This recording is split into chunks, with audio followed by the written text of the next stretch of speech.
예, 여러분 7강이 계속 이어서 하도록 하겠습니다.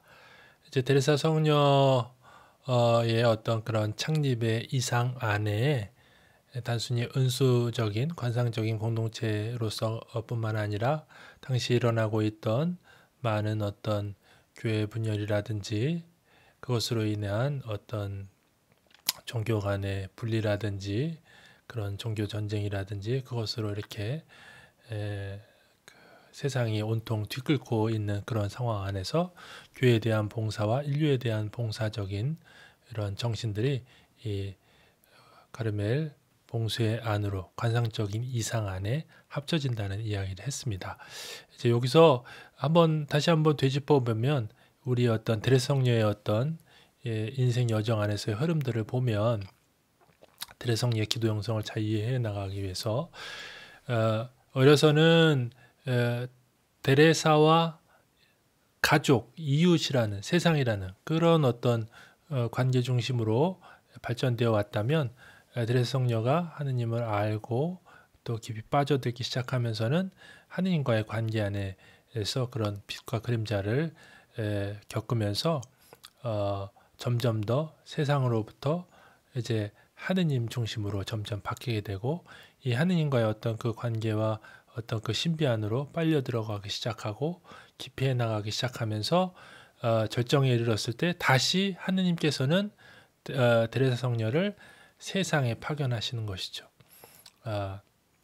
창립의 여정을 어떤 파견하시게 되고 데레사 성녀는 그 하느님의 어떤 나라 건설이라는 그것을 봉쇄의 울타리 안에 교회에 대한 봉사와 인류에 대한 봉사 정신으로 또 가난한 작은 이의 어떤 이상으로 서로 차별이 없는 형제이며 자매인 그런 차별이 없는 그런 하느님 나라의 이상을 이렇게 다시금 당신의 하느님께서 주신 소명에 따라서 세상에 펼쳐나가는 그 새 세상이 다시금 하느님과의 관계를 회복해 나가는 그러한 어떤 관계로 이렇게 다시금 어우러져면서 이렇게 확장되어 가는 어떤 그런 어떤 데레성녀의 어떤 기도 여정의 그런 풍성함을 우리가 만나게 되는 겁니다.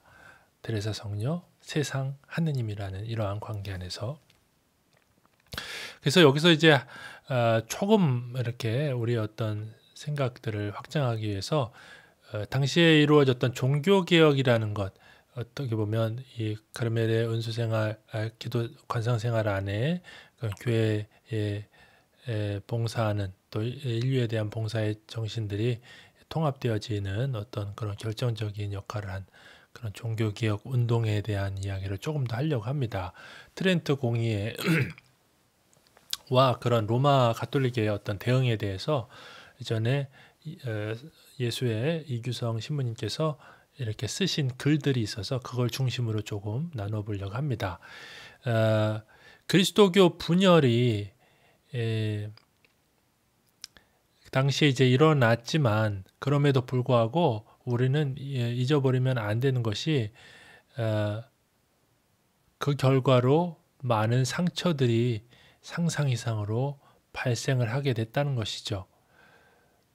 그리고 또한 그 당시 어떤 종교 분열은 정치 사회적인 어떤 분열로도 연결되어지게 되고 그러면서 서로 간의 어떤 원한과 복수심이라는 것을 낳게 되고 그것으로 인해서 전쟁까지 이루어지게 된 것이죠. 근데 여기서 이제 한번 짚어볼게요. 종교의 분열이라는 말을 썼는데 남아있는 기존의 가톨릭이나 거기서부터 분열이 되어가는 어떤 종교 개혁을 하는 사람들이나 어쨌든 그리스도교라는 차원에서 보면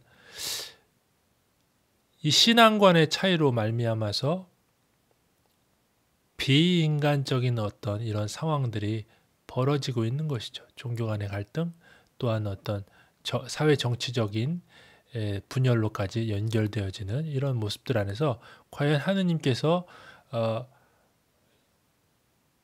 이런 것들을 원하신 것이었는가 라고 우리 스스로 이제 질문해 볼 수 있는 것이죠.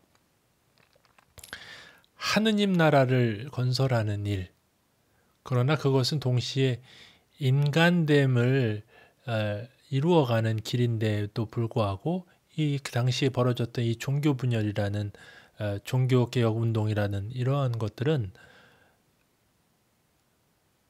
말하자면 사회적인 정치적인 것들과 연결이 되어서 오히려 그런 어떤 하느님의 어떤 뜻에 역행하는 남아있는 자나 떨어져 나가려고 하는 사람이나 이렇게 됐다는 것이죠. 근데 이런 상황 안에서 서로가 분열되어 가면서 서로가 귀를 닫고 서로의 이야기를 들으려 하지 않았다는 것이죠. 신앙은 사실은 들음으로부터 오는 것에도 불구하고 서로를 존중하고 들으려 하지 않았다는 것이죠. 이제 교회에서는 어떤 교리나 윤리상의 중대한 문제가 발생하면 이제 공의회를 소집하곤 합니다. 그래서 이제 당시 이제 루터가 1517년에 비텐베르크 성당에서 95개조 방방문을 이제 게시하면서 그러한 어떤 그 이후부터 이제 종교 개혁이 이제 계속 일어나게 되는데 종교 개혁 와중에 28년이나 지난 후에 트리엔트 공의회가 이제 열리게 됐다는 것이죠. 그게 1545년인데 1545년은 대성녀가 한 1515년생이니까 25, 30, 45. 그러니까 30세 정도 됐을 때인 것이죠. 말하자면 이제 갓 그 병으로부터 나아서 이제 조금씩 기도에 집중해 나가는 그런 시점에 이제 겨우 소집이 된 거예요. 그러니까 루터의 어떤 종교 반박은 1517년이었음에도 불구하고 토론토 공의회는 그것보다 한참이 28년이나 지난 이후에 1545년에 이루어졌다. 왜 이렇게 늦게 소집이 된 것일까? 그런 해석들을 보면 만약에 그런 어떤 종교 개혁의 움직임이 교회로부터 어떻게 보면 좋은 의미에서 보면 교회 안에 어떤 그런 잘못된 것들에 대한 어떤 뉘우침과 성찰과 그것으로부터 개혁하고자 하는 그러한 움직임이었는데 그때 당시에 늦지 않게 바로 이런 어떤 교회가 소집이 되고 이러한 것들이 이야기가 서로 그랬다면 이런 종교의 분열이 이루어지지 않을 수도 있었다라는 것이죠. 왜 늦게 소집됐는가? 결국은 당시의 신성 로마 제국의 황제와 유럽의 여러 왕들이 이 문제들을 정치적으로 이용하려는 이유를 가지고 있었다라는 것이죠. 왜냐하면 공의회 소집이 당시에 국가 간의 권력 싸움에서 황제와 왕들이 교회 정책에 개입할 수 있는 좋은 기회였기 때문이죠.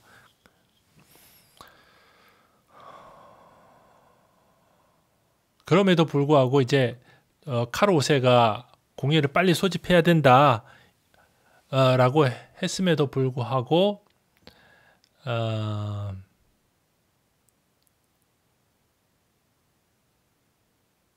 그것이 이루어지지 못하였던 것이죠.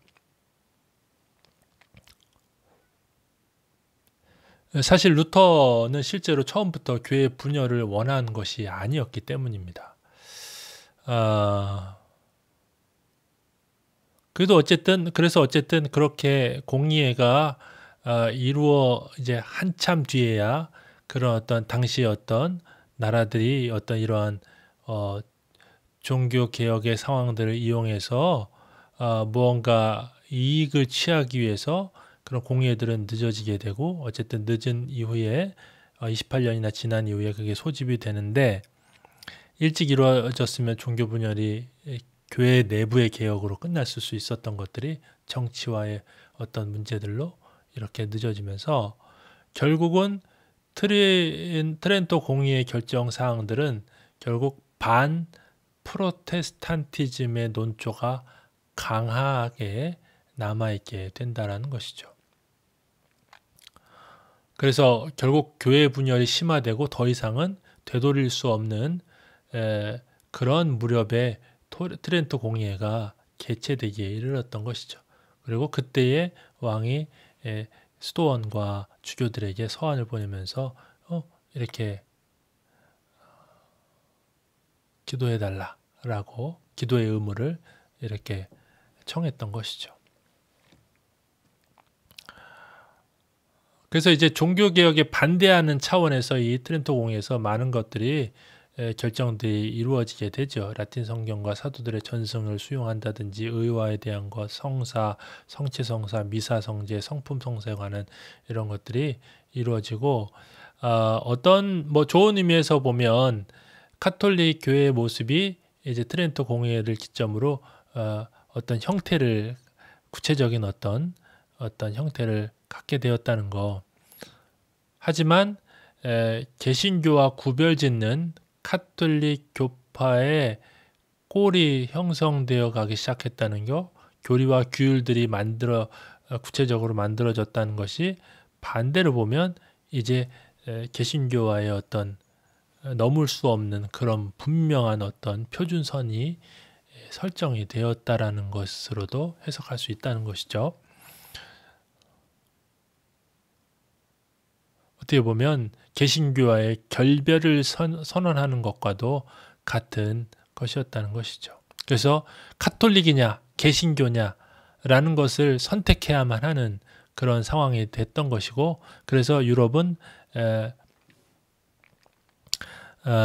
스칸디나비아나 네덜란드 일부는 개신교 국가로 변모하고 나머지 오스트리아, 헝가리, 프랑스, 이태리, 스페인 쪽은 카톨릭으로 이렇게 남게 되는 상황이 됐던 것이죠. 정치적인 사회적인 지도자들이 이 종교 분열을 이용해서 자신에게 유리하게 이용했던 것이죠. 그래서 카톨릭 국가에서는 개신교 운동을 탄압했던 것이고, 반대로 개신교 국가에서는 카톨릭 교회를 탄압한 이러한 상황이 벌어졌던 것이죠. 그래서 종교개혁이라는 것이 단순히 개신교가 로마 카톨릭 교회로부터 분리되어 나간 차원으로만 머물지 않았다는 것입니다. 말하자면 정치제도의 하수인 역할을 당시의 종교개혁이 한 부분도 있다라는 것이죠.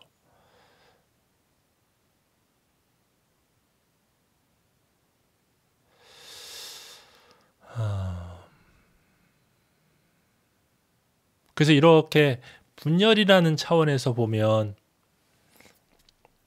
당시의 지도자들의 정치나 사회적인 어떤 이용을 위해서 이러한 어떤 종교의 어떤 분열이라든지 이런 상황들을 이용을 한 것인데, 어쨌든 분열이라는 차원에서 보면 이 그리스도교 신자로서 공존이 아니라 화합이 아니라 어떤 그리스도교 정신에 반대되는 그러한 어떤 상황들이 국면들이 벌어진 거예요. 그러니까 교회 내부에서나 교회가 개혁을 하고 나가는 어떤 쪽에서나 누구를 지적해서 탓하고 너 때문이야라고 할 수 있는 그런 상황들은 아닌 부분들이 분명히 있다는 것이죠. 그래서 이런 이제 간단하게 이제 이런 것들이 이제 그 당시 이제 종교개혁으로 이루어지고, 당시에 마드리드 펠리페 왕이 주교와 아빌라 수도원에 서한을 보내면서 카톨릭 측의 입장, 그다음에 지도자들의 당시 어떤 국가 지도자들의 어떤 이러한 어떤 상황들을 이용해서 자신들의 어떤 권력이나 이러한 어떤 많은 것들을 확보하려는 이러한 어떤 것들이 결탁되어 있는 상황 안에서 어쨌든 종교가 분리되면서 뭐 서로 탄압하고 분리하고 이러한 어떤 상황들이 이제 계속 벌어져 갔던 것이죠. 그래서 그러한 내부적인 것들을 다 알 수 없었던 테레사지만 그리스도교 정신 안에서 보면 이렇게 벌어지고 있는 상황이 교회의 커다란 악이었던 것이죠. 그래서 이러한 것들의 어떤 눈물 흘리면서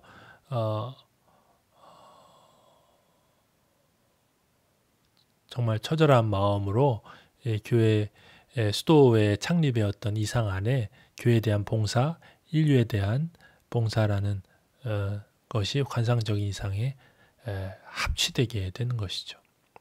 이제 뿐만 아니라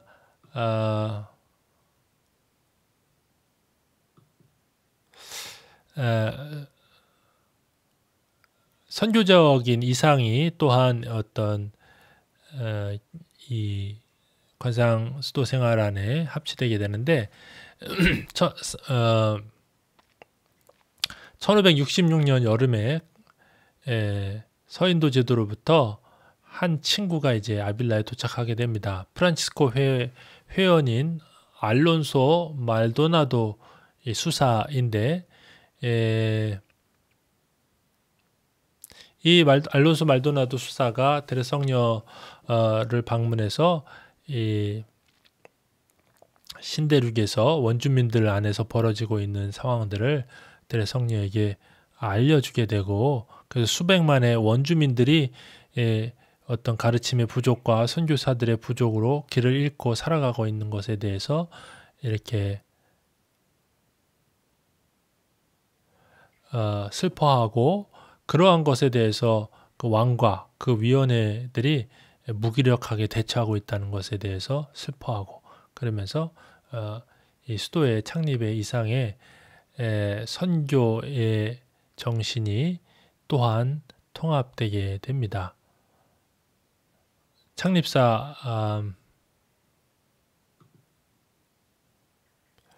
창립사에 보면 수많은 영혼들이 종교에 대해 배우지 못한 탓으로 멸망의 길을 겪고 있다고 하시면서 우리에게 더 많은 고행을 권하는 강론을 하셨습니다. 라고 이렇게 적으면서 그렇게 이제 선교의 어떤 이상을 이렇게 소명으로 받아들이게 된 그런 어떤 계기가 됐던 이야기들을 이렇게 데레성녀가 하고 있죠. 그러면서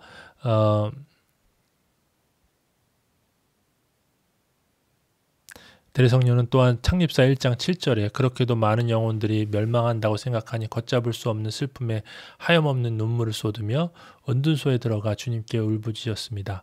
악마가 이다지도 많은 영혼들을 앗아가는데 나는 기도밖에 다른 아무 일도 할 수 없으니 부족하나마 이 기도로서 다만 몇몇 영혼이라도 주님을 위해 구해낼 수 있도록 해주십사고 애절한 눈물로 호소했습니다. 주님의 사랑으로 1000번 죽는 한이 있더라도 그런 일을 할 수 있으면 좋겠다고 부러워했습니다.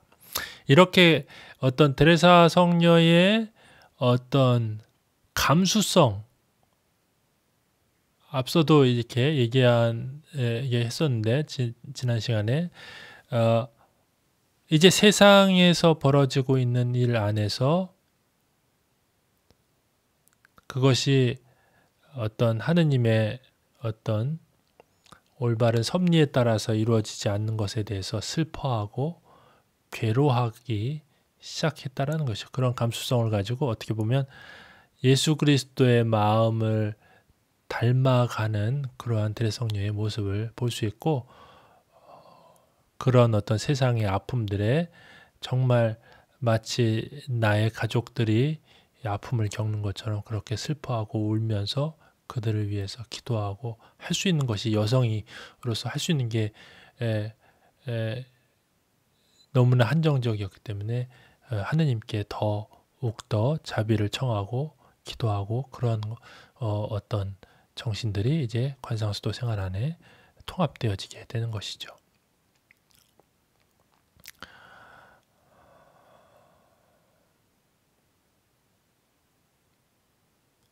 어쨌든 이러한 새로운 어떤 두 가지 목적이 즉 교회적인 것과 선교적인 것이 관상적 이상회로 합치가 되고 이러한 어떤 정신들이 우리 이제 가르멜 정신 안에 그 혈관 안에 이렇게 깊이 들어와 숨쉬게 되는 어떤 상황이 되었던 것입니다.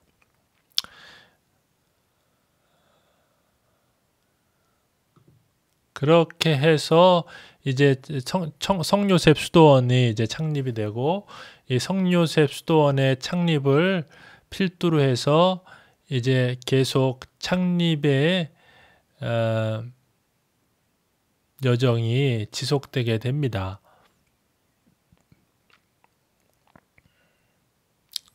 그래서 어,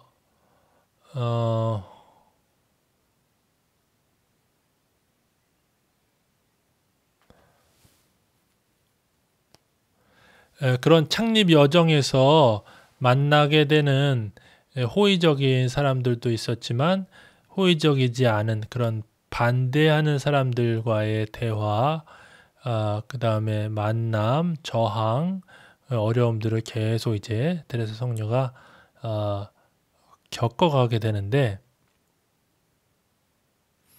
그러한 어려움 중에 여성의 몸으로 이러한 어떤 모든 것들을 이루어가는 중에,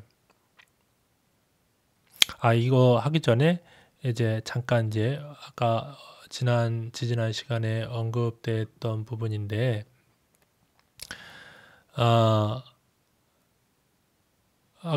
하느님을 만난 사람들을 우리가 이렇게 살펴보면 구체적으로 우리가 이제 성모님, 바오로 사도, 또 예수의 데레사, 성녀를 보게 되면 하느님을 만나서 깊이 어떤 그 현존을 체험하게 되면 자연스럽게 소명을 가지게 되더라.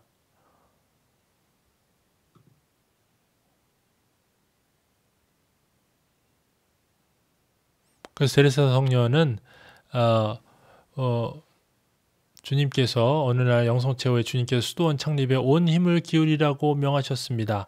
그러면서 주님께서는 그곳에서 크게 영광을 받으실 것이라는 확실한 약속을 주셨습니다. 라고 표현하기도 하고, 우리가 알고 있는 아까 지난 시간에도 얘기했지만 성모님께서도 그런 어떤 은총이 가득하시니여 기뻐하여라, 주님께서 너와 함께 계시다, 이 말에 마리아는 몹시 놀라지만 또 그것 인사말이 무슨 뜻인가 곰곰이 생각하지만 마침내는 이 몸은 주님의 종입니다 하면서 당신 뜻대로 이루어지소서 하면서 당신 마리아를 통해서 펼쳐질 그런 소명에 대해서 받아들이게 되죠.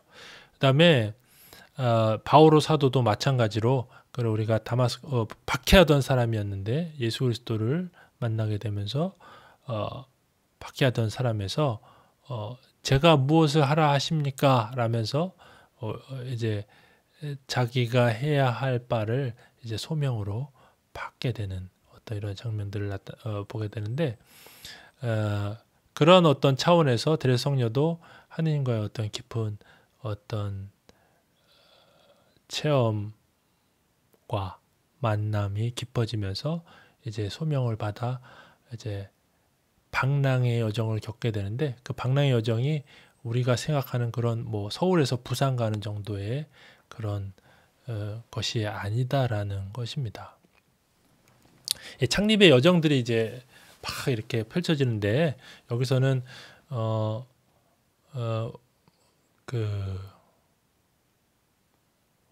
우리가 창립사 공부를 하는 것이 아니라 창립사 우리 수업은 데레사 성녀의 창립 여정에 관한 수업들은 재작년에 있었죠. 그래서 여기서는 그 내용들은 다루지 않고 넘어가도록 하겠습니다. 필요하신 분들은 창립사에 관한 내용들을 참고하시면 되겠죠. 어쨌든 이제 조금 이렇게 참고를 하자면,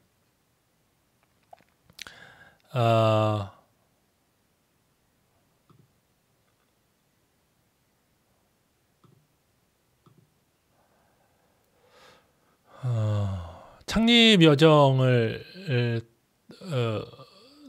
떠나는 데레사, 창립 여정을 떠나는 데레사가 겪게 되는 어려움들에 대해서 우리가 한 번쯤 이렇게 조금 내가 이 길을 간다면 어땠을까라는 것들을 한번 생각하면서 바라보게 되면, 그 창립 여정 안에서 데레사 성녀가 한 인간, 한 여인으로서 겪어내야 했던 그런 무게가 어떤 것이었고, 그것을 이겨낼 수 있는 힘은 어디서부터 올 수 있는 것인지, 그것을 감당할 만큼의 그런 내적인 힘이라는 것이 얼마나 필요한 것이었고, 그것이 어디서부터 온 것인지를 우리가 조금 더 이렇게 공감할 수 있지 않을까 싶습니다. 큰 이륜 진마차라든지 노새 등에 타면서 수천 킬로를 돌아다녔던 것이죠. 그리고 어디서부터 누구에게 또 주교의 허락은 날 수 있는 것인지 어떻게 먹고 살 것인지 이런 것에 대한 것들이 전혀 준비가 안 된 채 떠나는 경우들이 대부분이었던 것이죠. 그래서 그러한 여인의 몸으로 한 수녀의 몸으로 그 길을 가야 했다는 것. 반대, 사람들, 이웃들 막 이런 것들을 이겨나갔다라는 것이죠. 그래서 창립 여정들을 보면 1567년에서 1576년 이 사이에 이제 9년간의 많은 장애물과 반대에도 불구하고 이제 천천히 창립이 계속 세워져 나가죠. 1562년에 성요셉 수도원, 그리고 몇 년 후부터 1567년부터 메디나 델 campo를 시작해가지고 9년간 어떤 장애물과 반대에도 불구하고 천천히 창립이 이루어져 갑니다. 그리고 4년간 잠시 창립이 중단됐다가 데레성녀 마지막 3년간 두 번째 이제 창립 시기의 어떤 마지막 3년간을 이제 보내게 되고 1582년에 이제 숨을 거두시게 됐죠. 그래서 이 지도를 보면 이렇게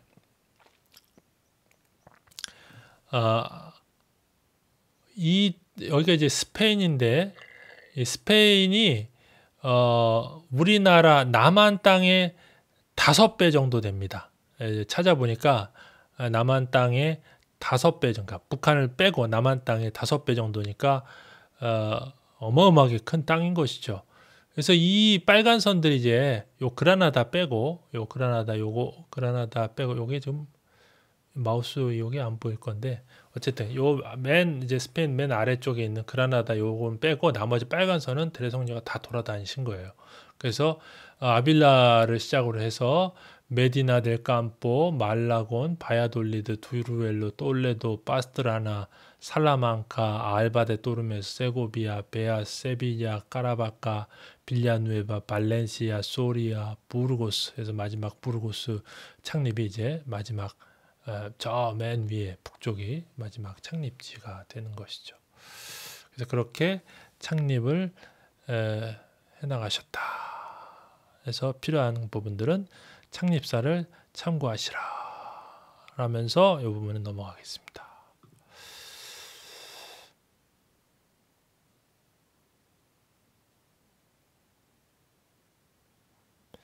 이제 특히 이제 요거 저 이제 남자 수도원이니까 남자 수도원이 이제 창립되는 것들을 보면 사실은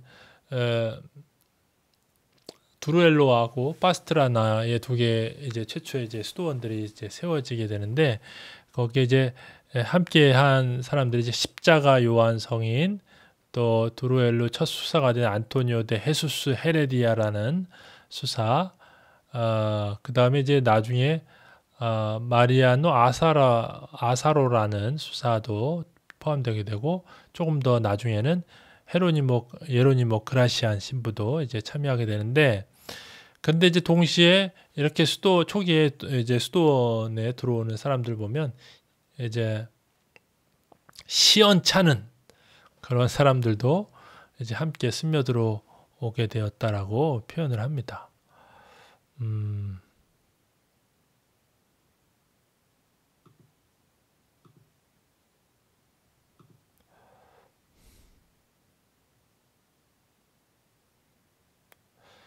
그러면서 이제 창립 여정 중에 이제 성녀가 세빌야에 있을 때 창립을 그만두고 창립 수도원 중에 하나에 트라바케이스라는 명령이 이제 데레성녀에 떨어지게 되는데 그 이제 4년간의 기간 이렇게 창립의 여정이 이제 멈추게 되죠.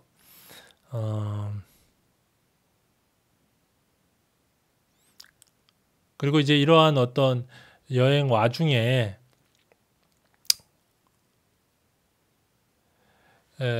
데레성녀가 이제 병이 심하게 재발하기 시작하고 전 세계적인 감기가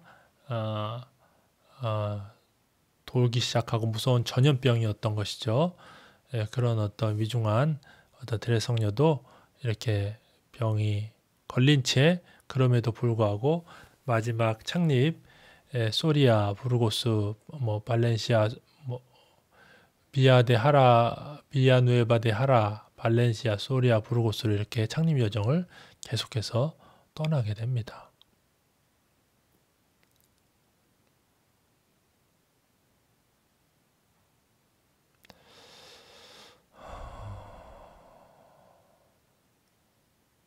그러니까 막 이제 수도원들에서 다른 지역으로 갈 때 뭐 200km, 300km, 뭐 100km 막 이렇게 이렇게 덜그럭거리는 마차를 타거나 노새를 타거나 때로는 걸어서 강을 건너거나 이러면서 이렇게 수많은 고생과 위험 물 이렇게 겪으면서 그렇게 창립 여정을 갔죠. 그러면서도 대리성녀는 하느님께 영광을 드린다라는 마음으로 좋았다라고 표현하기도 합니다.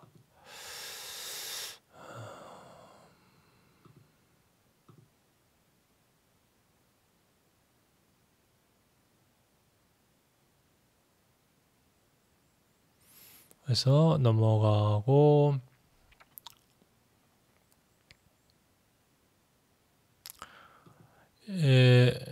이러한 창립 여정 중에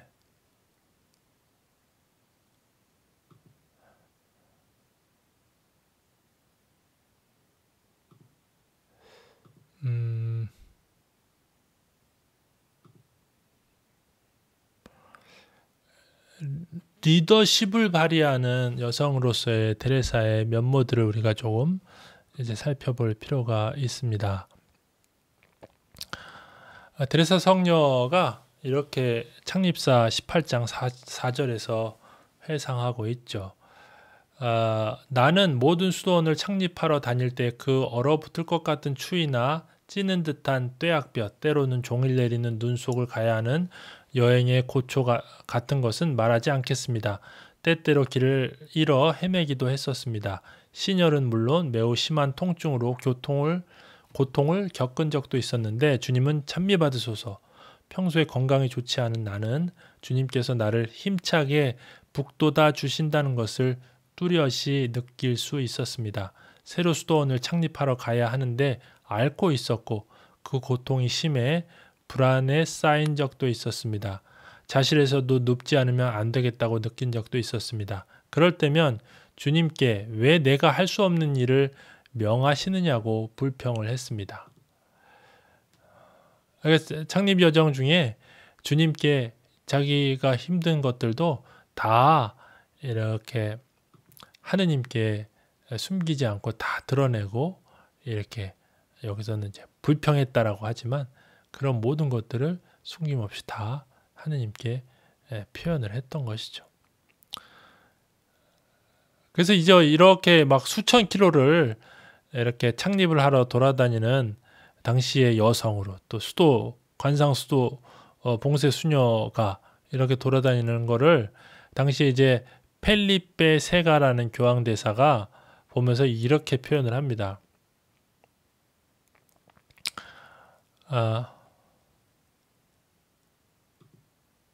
싸돌아다니는 여성이라고.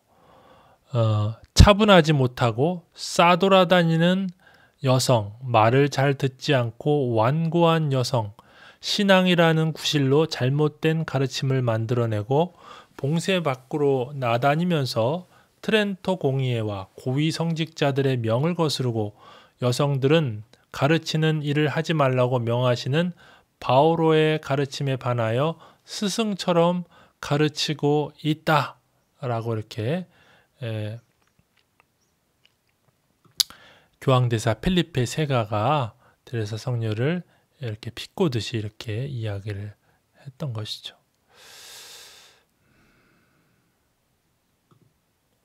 당시 사회는 이제 남성 상위적인 사회였던 것이죠. 여성은 갇혀 지내는 삶, 침묵의 삶을 살아야 하는 것이 어떻게 보면 당시의 덕목이라고도 할 수 있겠죠. 잘못된 어떤 그러한 모습이었던 것이죠. 그럼에도 불구하고 데레사 성녀가 이 주교가 표현한 것처럼 그렇게 많은 곳을 돌아다니고 어떻게 보면 개혁적인 또 리더적인 그러한 여성의 삶을 벌써 500년 전에 그런 차별이 어떤 난무한 그런 사회 상황 안에서도 살았다라는 것이죠.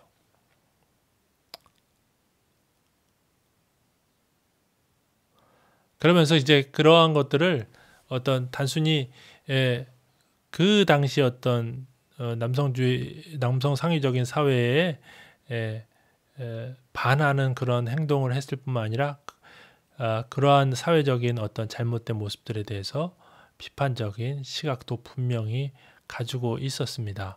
그래서 영적 보고서 16번에 보면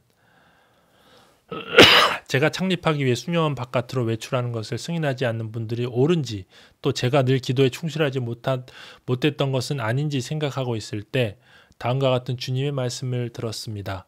사는 동안 나와의 관계를 누리기만 할 것이 아니라 내 뜻을 행하는 데 유익이 있단다.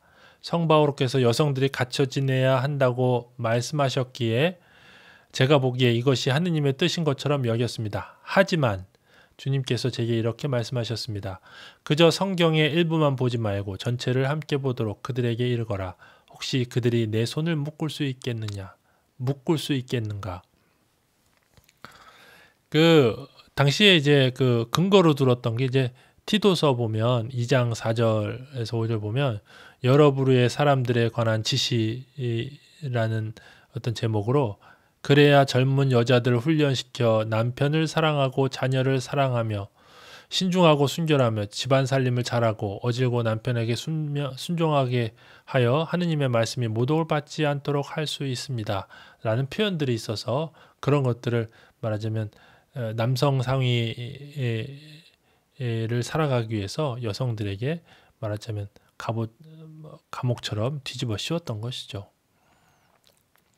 그래서 갇혀 지내는 삶, 침묵이 당시 남성 상위적인 사회에서의 여성들을 향한 표였던 것이죠. 그래서 이러한 어떤 시대상에 당시 데레사는 작가로서뿐만 아니라 저술 활동, 또 수녀들에게 어떤 가르침, 또 우리가 알고 있는 요한 수사라든지 많은 수사들, 또 수녀들, 또 작가로서, 또 창립자로서 이렇게 수없이 돌아다니면서 이렇게 활동을 했다라는 것이 얼마나 대단한 일이고 그것이 데레사 성녀의 혼자의 힘으로 가능했을 것인가, 아니면 정말 데레사 성녀 안에 있는 그러한 어떤 내적인 어떤 하느님의 체험들이 큰 힘이 되어서 이러한 많은 것들을 해나갈 수 있는 어떤 힘들이 됐을 것인가, 이런 것들 우리가 나였다면 이라고 돌이켜보면서 데레사 성녀가 그 당시를 느끼고 체험했을 그런 것들을 우리가 생각해 볼 수 있다.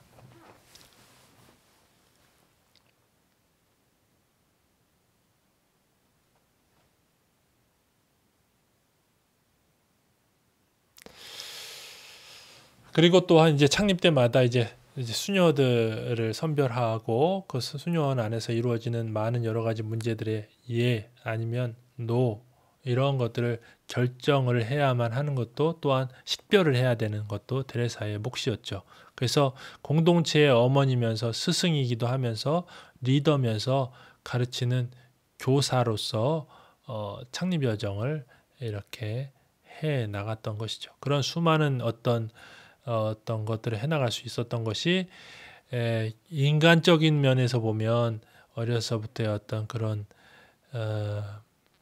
사랑받는 아이로서, 또 많은 사람들과 교류하는 그런 활기찬 아이로서, 매력적인 아이로서 자라나는 것들도 일조했을 것이고, 또한 어떤 하느님과의 어떤 깊은 관계로 어떤 그런 신비 체험 속에서 많은 장애물과 어려움에도 불구하고 끊임없이 하느님께서 확신을 주시고 길을 열어주시고, 그래서 데레사 성녀는 하느님께 온전히 의지하면서 비록 앞길이 보이지 않지만 하느님께 온전히 의지하면서 그분이 주신 사명을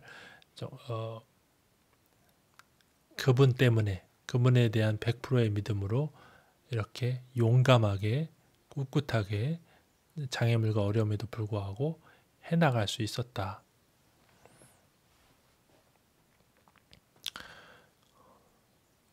테레사 주변에는 그래서 이제 그렇게 그런 많은 것들을 해나갈 수 있는 어떤 여정 안에서 많은 사람들을 이제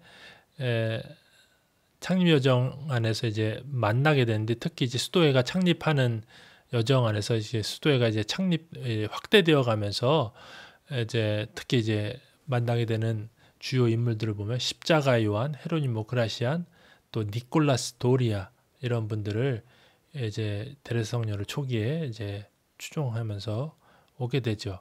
그런데 모두가 다 테레사 성녀의 이상을 잘 이해해서 따라온 것은 아니었다.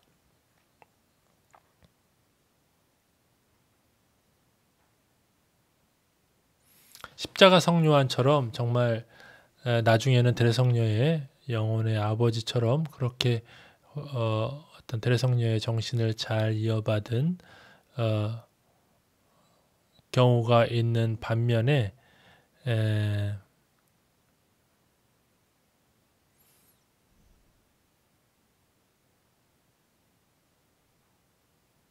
어떤 경우에는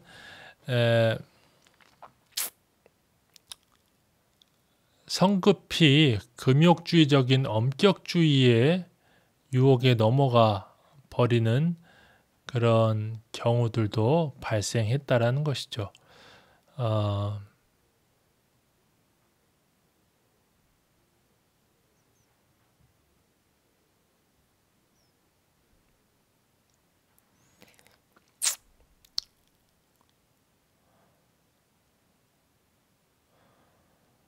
그래서 이제 테레사 성녀가 남자 수도회를 창립한 이후에도 여자 수녀뿐만 아니라 남자 수도회를 창립한 이후에도 여러 가지 창립이 허사로 돌아갈 수 있는 위험들이 많이 있었다.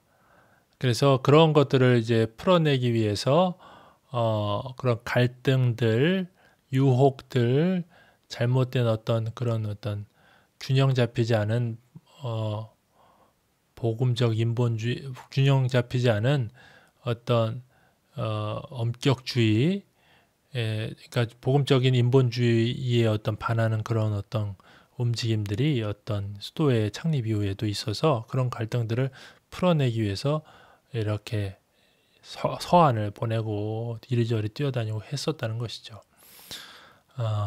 그래서 이제 그러한 것들을 풀어내는 데 있어서 교황대사, 그다음에 많은 어떤 학자 친구들, 주교들, 권위 있는 신학자들, 하다못해 나라의 왕으로부터도 도움을 받으면서 그러한 갈등들을 풀어나가게 되었다는 것입니다.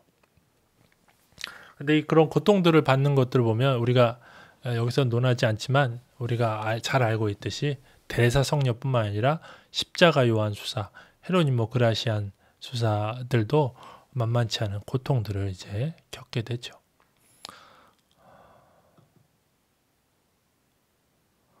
그래서 이제 테레사 성녀는 이제 창립 여정 중에 그런 반대들의 수도회 내 반대에 부딪혀서 테레사 성녀에게 이제 그만 여행하고 창립 그만두고 한 수도원에 운둔하라라는 어떤 명이 떨어지게 되고 또 중상무략이 있게 되고, 그 와중에 또한 종교 재판소에 밀고가 되고 고발당하고 이러한 어떤 시련들을 겪게 되고, 십자가 요한은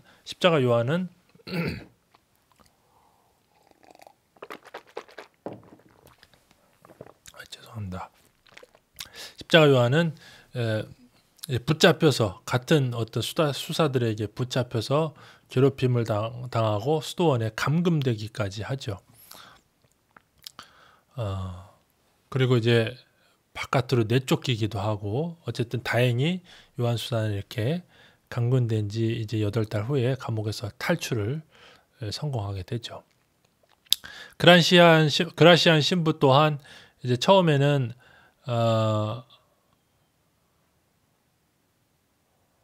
교황청으로부터 위임받은 권한과 자격을 받아서 공동체의 최상위에 놓이게 되지만, 나중에는 펠리페 세가 교황대사에 의해서 불명예스럽게도 그 모든 직위가 박탈이 되고 모욕을 받으면서 먼 가르멜 수도원 중에 하나에 추방되게 되죠.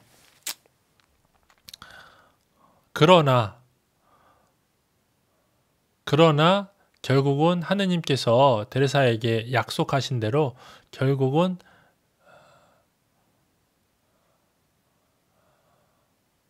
데레사의 어떤 여정이 승리를 거두게 되는데,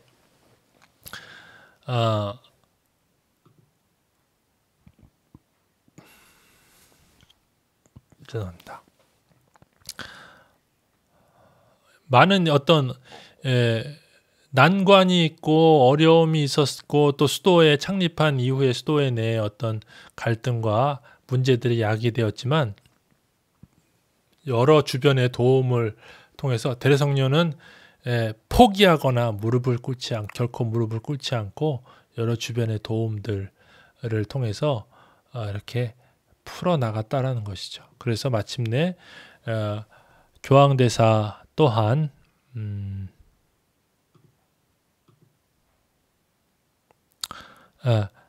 이제 모든 이제 수사 수녀들의 집이 이제 수도의 관구로 승격되게 되고, 교황대사 또한 이제 자기 뜻을 구부리게 되고,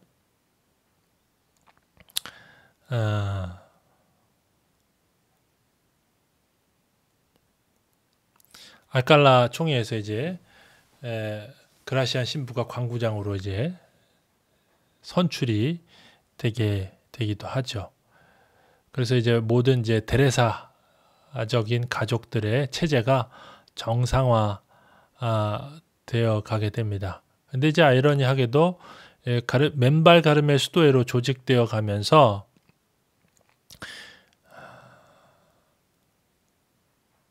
데레사 수녀를 따르는 이들이 이제는 법적으로 그 방향타가 바뀌게 됩니다. 왜냐하면 그라시안 신부가 관구장으로 선출되었기 때문에 이제 이 맨발 가르멜의 방향타가 그라시아 신부의 손으로 이제 넘어가는 어떤 상황이 이제 도래하게 됐던 것이죠.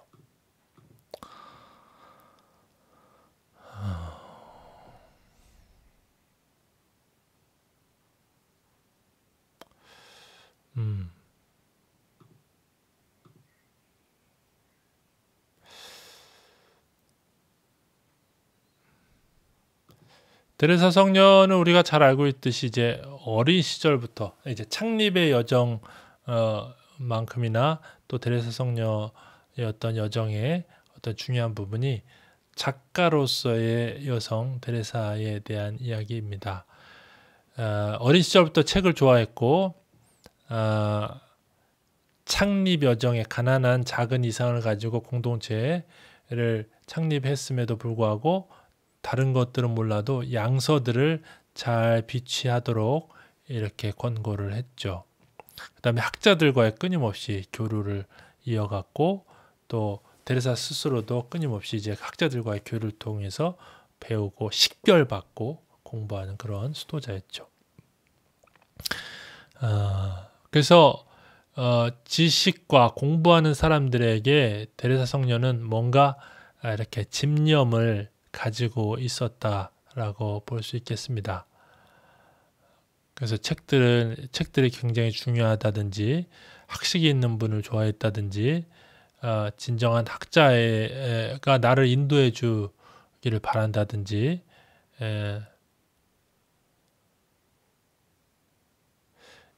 영성적인 체험이 부족할지라도 진정한 어떤 지식을 쌓은 사람들은 정말 도움이 된다라는 거, 이런 이야기를 한다든지, 그러한 어떤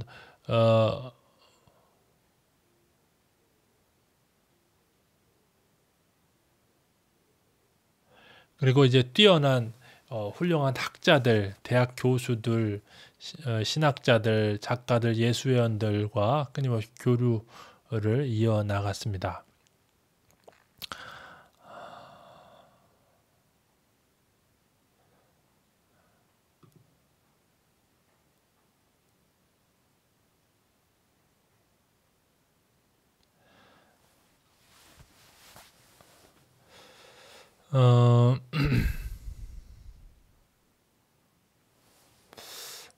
이제 벌써 50분이 되었네요.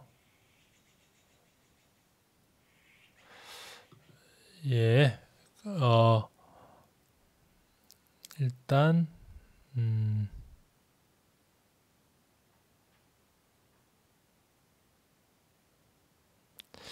예, 일단 여기서 마무리하고, 이제 다음 시간이 이제 마지막 시간인데, 다음 시간으로 대례성녀의 어떤 생애를 따라서, 대례사, 하느님 예수 그리스도, 세상 이웃 공동체, 이런 어떤 기도 생활의 새 객체를 중심으로 우리가 생애를 바라보는 어떤 이러한 여정들, 특히 이제 어떤 이런 우리는 공부를 하지만 이 공부의 순간뿐만 아니라 우리가 배운 것들을 또한 우리 나의 어떤 나와 예수 그리스도와 어떤 세상이라는 이러한 어떤 관계로 함께 나의 삶을 성찰해 보면서 공명시켜 보는 그러한 것들을 이제 우리가